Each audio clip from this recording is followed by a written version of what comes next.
షర్మిల తల్లిని వివాదంలో లాగితే కవిత తండ్రిని వివాదంలోకి లాగింది. రాజశేఖర రెడ్డి బతుకున్నంత వరకు షర్మిలతో ఏ ప్రాబ్లం రాలేదు. అప్పుడు ఏ రాజకీయ అధికారం కోరలేదు, ఏ రాజకీయ వారసత్వం కోరలేదు, ఆస్తిలో వారసత్వాలు కోరలేదు. ఆస్తిలో నాన్న ఆస్తిలో హక్కు పొందింది, అంతా బాగానే ఉంది. ఆ తర్వాత బాగానే ఉంది. ఆ తర్వాత అన్న ముఖ్యమంత్రి అయ్యాక అన్న ఆస్తిలో, అది నాన్న ఇచ్చిన ఆస్తిలో కాకుండా అన్న సంపాదించుకున్న ఆస్తిలో వాటా అన్న దగ్గర నుంచి డిస్ప్యూట్స్ బిగినాయి. తర్వాత పవర్లో వాటా అన్నటువంటి దగ్గర నుంచి డిస్ప్యూట్స్ బిగినాయి. షర్మిలకి అండగా తల్లి నిలబడటంతో అక్కడ వివాదమైంది. అది పతాక స్థాయికి చేరడం మొన్న పరిణామం చూసాం. ఇప్పుడు కవిత తండ్రి బతికుండగానే పార్టీ పెట్టినటువంటి అధ్యక్షుడికి వ్యతిరేకంగా అడుగులు వేస్తోంది.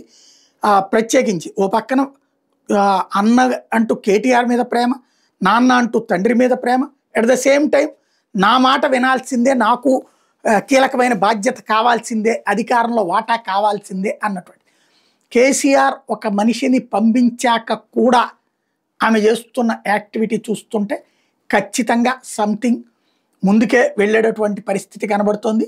అయితే ఈలోపే రాధాకృష్ణ గారు రాసినట్టుగా కాంగ్రెస్లోకి చేరే ప్రయత్నం చేసిందా లేదా దాన్ని ఈవిడ ఖండించవచ్చు కూడా.